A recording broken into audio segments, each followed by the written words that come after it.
लोग इन्वेस्टमेंट करते हुए अक्सर एक गलती और करते हैं और वो है दूसरों को कॉपी करना। यानी कि किसी दोस्त ने कोई स्टॉक खरीदा तो आपने भी वहीं पैसा लगा दिया। 1995 में फेमस इकोनॉमिस्ट रिचर्ड थेलर और श्लोमे बनर्जी ने एक पेपर पब्लिश किया था। उसमें लॉस एवर्जन नाम के कॉन्सेप्ट की स्टडी की गई थी। ये इंसानों का प्रॉफिट से ज्यादा नुकसान पर ध्यान देने की टेंडेंसी होती है। एडवाइजर के हिसाब से 1999 में अगर ये लोग मार्केट में 1 लाख रुपए लगाते तो आज की डेट में वो लगभग 35 लाख हो गया होता। लोग ये सोचते हैं कि आप प्रॉपर्टी में पैसे लगा दो, जब कभी भी इसे बेचेंगे आपको कुछ ना कुछ प्रॉफिट ही होगा, पर ये बात सच नहीं है। स्टडीज बताती हैं कि Switzerland, Japan, New Zealand, Canada, Sweden और नॉर्वे जैसे कई देश रियल एस्टेट बबल के सबसे हाई रिस्क पर चल रहे हैं। इन्वेस्टमेंट का बेसिक रूल ये कहता है कि ऐसा प्रोडक्ट चुना जाए जो कम से कम इन्फ्लेशन को यानी कि महंगाई को बीट करे। कॉफी कैन इन्वेस्टमेंट नाम का वर्ड दुनिया के सामने रॉबर्ट किर्बी ने रखा। ऑथर कहते हैं आपको बस 15 से 20 स्टॉक्स खरीदने हैं और इनको कम से कम 10 साल अपने पास रखना है। कॉफी कैन इन्वेस्टिंग के लिए 2 आसान सवाल हैं जो आपको स्टॉक खरीदने से पहले पूछने चाहिए। पहला है मुझे कौन सा स्टॉक खरीदना चाहिए। दूसरा, जो स्टॉक मैंने खरीदा है उसे मुझे कितने टाइम के लिए रखना चाहिए। 3 सालों में कॉफी कैन पोर्टफोलियो से पॉजिटिव रिजल्ट मिलने के चांस 95% हो गए। तो हर वो कंपनी जिसका मार्केट कैप 100 करोड़ से कम हो उसका नाम लिस्ट से हटा दे। असल में इन कंपनियों के बारे में आपको बहुत ज्यादा या सही इन्फॉर्मेशन नहीं मिल पाएगी। इंडिया में पिछले 10 सालों में ये लगभग 6 से 9% के बीच रही है। इन्वेस्टमेंट के लिए आपको ऐसे स्टॉक्स को चुनना है जो लगभग 10% के एनुअल रेट से ग्रो कर रहे हों, वरना छोटे मोटे प्रॉफिट से आप पैसे तो बढ़ा लेंगे लेकिन परचेजिंग पावर नहीं बढ़ेगी। आइए इस वीडियो की शुरुआत एक रियल लाइफ एग्जाम्पल से करते हैं। एक है जॉब वाले अजय और दूसरे हैं बिजनेसमैन विजय। अजय ने 1999 में जॉब से शुरुआत की, शादी हुई, 2 बच्चे हुए। उन्होंने सेविंग के पैसे रियल एस्टेट, गोल्ड और एफडी में लगाए। अपने कुछ दोस्तों की देखा देखी स्टॉक मार्केट में भी कुछ इन्वेस्ट किया, पर बहुत कम रेशो में, और उसमें भी वो मार्केट फ्लक्चुएट होने पर नुकसान के डर से तुरंत शेयर बेच दिया करते। अब बच्चों के कॉलेज की पढ़ाई का टाइम आ गया था।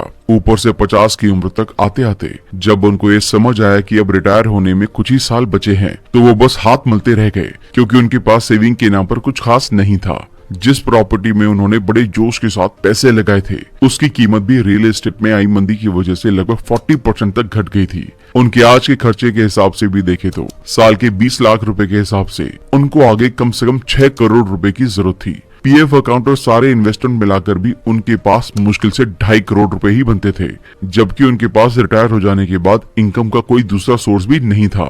और अभी तो इसमें बच्चों की शादी का खर्च भी नहीं जुड़ा हुआ था। बिजनेसमैन विजय ने भी लगभग ऐसी ही गलती की थी। अपने बिजनेस को और आगे ले जाने की सोच से वो इनकम का ज्यादातर पैसा बिजनेस में रोटेट करते रहते। कुछ सेविंग गोल्ड और प्रॉपर्टी में भी की, लेकिन आगे टाइम बदला और जब उनके रिटायर होने की एज आई तब तक बढ़ते कंपटीशन की वजह से बिजनेस भी लड़खड़ाने लगा था। बिजनेस की जरूरत की वजह से एक घर तो पहले ही बिक चुका था, अब बस एक फ्लैट था जिसमें वो अपनी वाइफ के साथ रहते थे। इनके दोनों बच्चे फॉरेन में पढ़ रहे थे, इसलिए फिलहाल बिजनेस में हाथ बटाने वाला भी कोई नहीं था। उन्होंने जब आने वाले टाइम में होने वाले खर्चों का हिसाब लगाया तो वो हैरान रह गए। अगर वो बिजनेस बेच भी देते तो आगे की लाइफ जीने लायक पैसे मिलते नहीं दिख रहे थे। अजय और विजय एक ही नाव पर सवार थे। उनके पास अपने खर्चों की कमी और लाइफस्टाइल में बदलाव के सिवा कोई दूसरा तरीका नहीं था, पर इससे भी कहां तक हेल्प मिल पाती। जब ये दोनों किसी इन्वेस्टमेंट एडवाइजर से मिले तो उसने पूरी स्टडी के बाद एक हैरान कर देने वाली बात बताई। दोनों के किए गए इन्वेस्टमेंट ने सिर्फ 4 से 5% एनुअल रिटर्न दिए थे, जबकि इस दौरान मार्केट ने 15% से भी ज्यादा रिटर्न दिया था। एडवाइजर के हिसाब से 1999 में अगर ये लोग मार्केट में 1 लाख रुपए लगाते तो आज की डेट में वो लगभग 35 लाख हो गया होता। अब एडवाइजर ने उनको एडवाइस दी कि आप स्टॉक मार्केट में इन्वेस्ट कीजिए, और वो भी लंबे टाइम के लिए। इस एग्जाम्पल से आप सीख लें और ऐसी कोई भी गलती करने से बचे, नहीं तो तीसरा नाम आपका होगा। आज की इस बुक समरी में हम कॉफी कैन इन्वेस्टिंग बुक के जरिए ऐसे ही लेसन सीखने वाले हैं ताकि आप स्टॉक मार्केट से अच्छा प्रॉफिट कमाने का सही तरीका समझ सके। लेकिन अगर आप हमारे चैनल पर पहली बार आए हैं तो हमारे चैनल को सब्सक्राइब जरूर कर दें। हमारा चैनल YouTube के बेस्ट समरी चैनल में से एक है। हमारी वीडियोस कभी कभी थोड़ी लंबी हो सकती है क्योंकि हम बुक और कंटेंट की क्वालिटी पे कभी भी कॉम्प्रोमाइज नहीं करते, इसलिए वीडियो को एंड तक देखना बहुत जरूरी है। तो चलिए फिर शुरू करते हैं। सबसे पहले ये समझते हैं कि सबसे सिक्योर इन्वेस्टमेंट क्या है। अक्सर लोग ये मानते हैं कि रियल एस्टेट में इन्वेस्ट करना सबसे सिक्योर होगा। लोग ये सोचते हैं कि आप प्रॉपर्टी में पैसे लगा दो, जब कभी भी इसे बेचेंगे आपको कुछ ना कुछ प्रॉफिट ही होगा, पर ये बात सच नहीं है। बल्कि रियल एस्टेट इन्वेस्टमेंट के सबसे रिस्की प्रोडक्ट में से एक है। आप पिछले कुछ सालों में और खासकर 2013 के बाद ये खबरें सुन और पढ़ रहे होंगे कि रियल एस्टेट में मंदी आई हुई है। अमेरिका ने 2005 से 2011 के दौरान रियल एस्टेट बूम और फिर डाउनफॉल का ऐसा नजारा देखा जहां लोगों ने अपना सब कुछ गंवा दिया।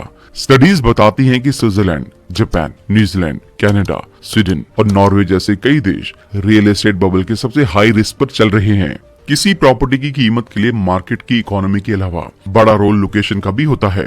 प्रॉपर्टी की कीमत 5 से 7% बढ़ भी गई तो भी ये नुकसान की गिनती में ही आएगा, क्योंकि प्रॉपर्टी में हम एक अच्छी बड़ी रकम लगा देते हैं और इतने सारे पैसों पर इतना छोटा प्रॉफिट कमाना किसी गिनती में नहीं रखा जा सकता। प्रॉपर्टी को मेंटेन करने का भी खर्चा आता है, इसलिए अगर आप रियल एस्टेट को सेफ इन्वेस्टमेंट समझकर पैसे लगा रहे हैं तो एक बार और सोच लीजिए।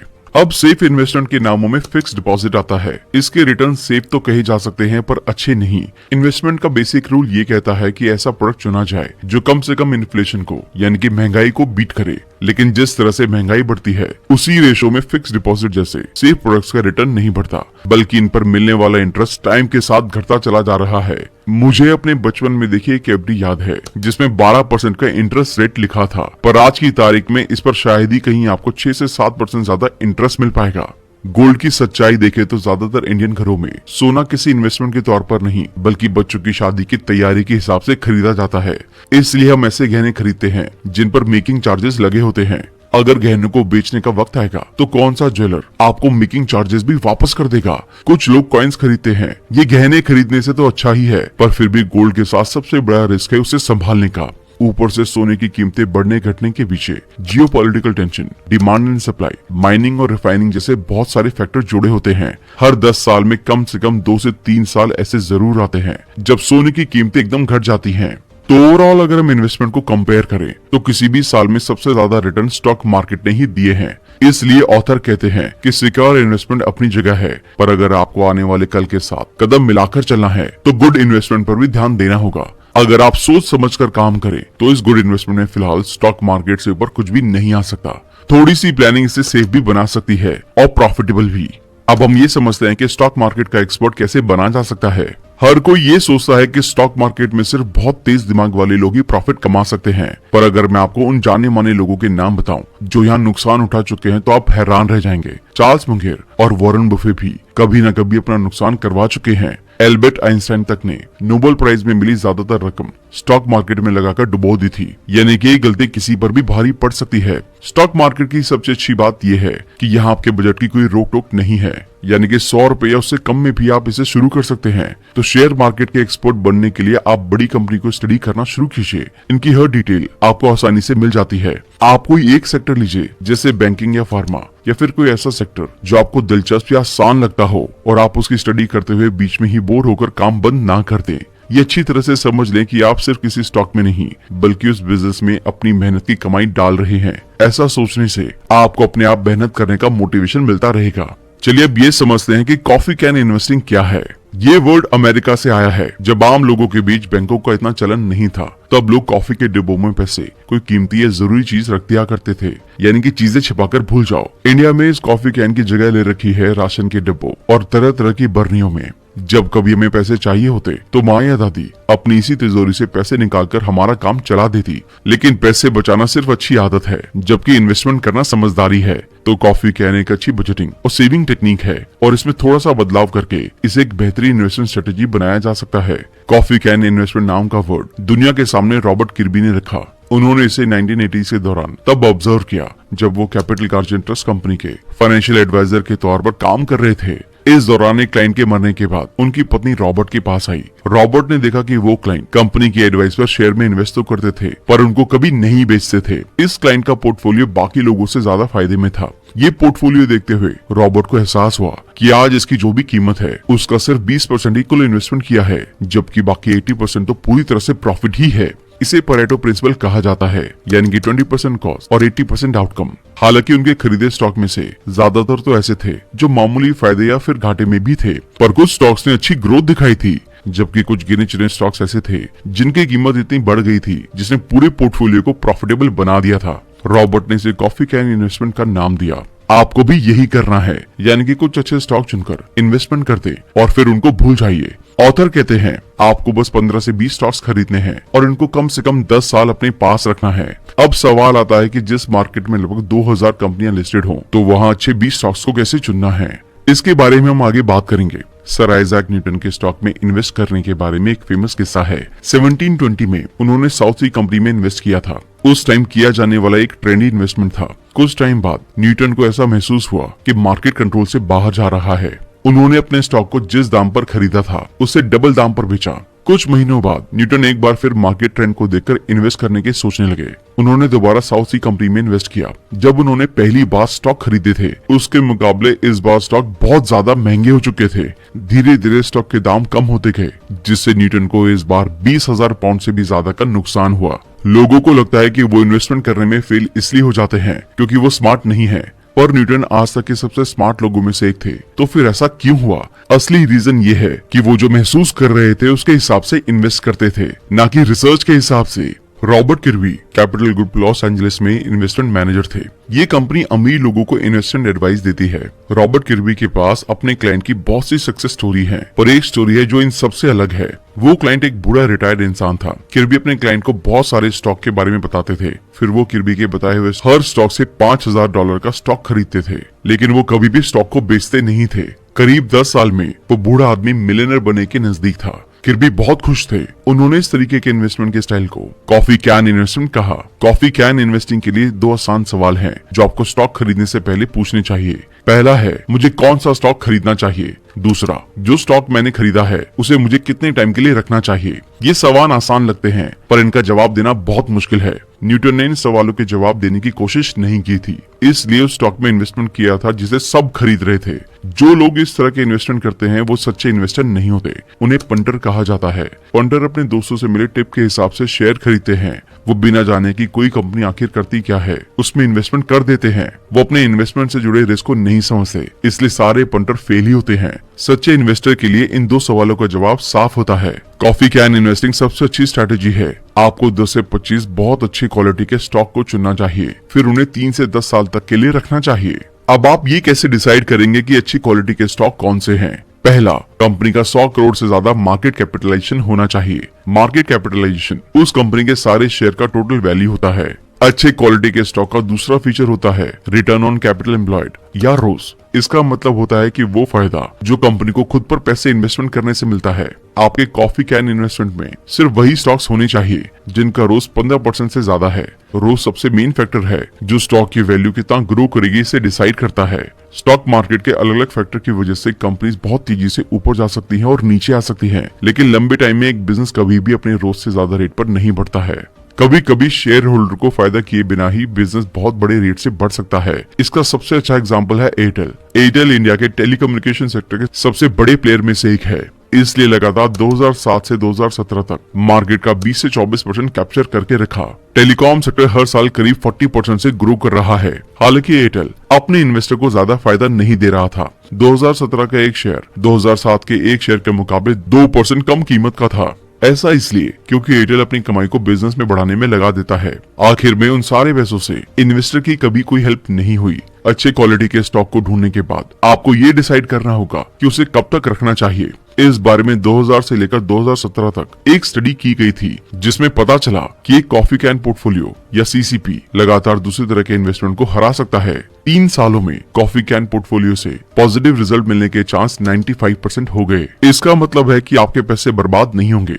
5 सालों में आपके पैसों का हर साल 99% बढ़ने के 95% चांस हैं। इस बताई गई 17 साल की स्टडी में सीसीपी हर साल 24 से 25% बढ़ा था। किसी स्टॉक को लंबे टाइम तक रखने से कंपाउंडिंग का फायदा मिलता है। ये टाइम के साथ आपके प्रॉफिट को बहुत ज्यादा बढ़ा देता है। इन बताए गए 2 मेन फीचर्स के साथ कॉफी कैन पोर्टफोलियो के 3 और फीचर हैं। पहला, इसमें ऐसी कंपनियों को अवॉइड करना होता है जो ग्रो करने के लिए पैसे उधार लेती हैं। ऐसी कंपनियों की मैनेजमेंट लोन वापस करने पर ही ज्यादा ध्यान देती है। ये शेयर होल्डर के लिए प्रॉफिट कमाने पर ज्यादा ध्यान नहीं देती। साथ ही इन कंपनियों की रोस उनके लोन लेने की एबिलिटी पर डिपेंड करती है। ये इसे अनस्टेबल और रिस्की इन्वेस्टमेंट बना देता है। पावर, स्टील और रियल एस्टेट के सेक्टर में ये दिक्कत बहुत ज्यादा होती है।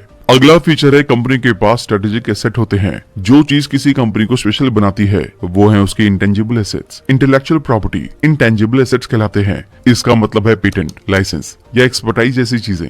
कंपनी का कल्चर भी एक इंटेंजिबल एसेट है। जिन कंपनियों के ये एसेट मजबूत होते हैं और उनका कल्चर एम्प्लॉय, कस्टमर और सप्लाई के साथ अच्छा रिलेशन बनाता है, ऐसी कंपनियां लंबे टाइम में कामयाब होती हैं। आखिरी फीचर है बिजनेस टू कस्टमर या B2C कंपनी पर ध्यान देना। इसका मतलब है वैसी कंपनी जिनके क्लाइंट हमेशा उनके पास आते हैं। इसका दूसरा अल्टरनेटिव है बिजनेस टू बिजनेस या B2B कंपनी जिनके क्लाइंट दूसरे बिजनेस होते हैं। B2C कंपनी ज्यादातर फूड, ब्यूटी या बैंकिंग के सेक्टर में होती हैं। ये कंपनी अपने कस्टमर को रेगुलर सामान बेचती हैं। उनका कस्टमर के साथ करीबी रिलेशन होता है और ये ट्रेंड बनाती हैं। इसलिए B2C कंपनी लंबे टाइम में अच्छा परफॉर्म करती है।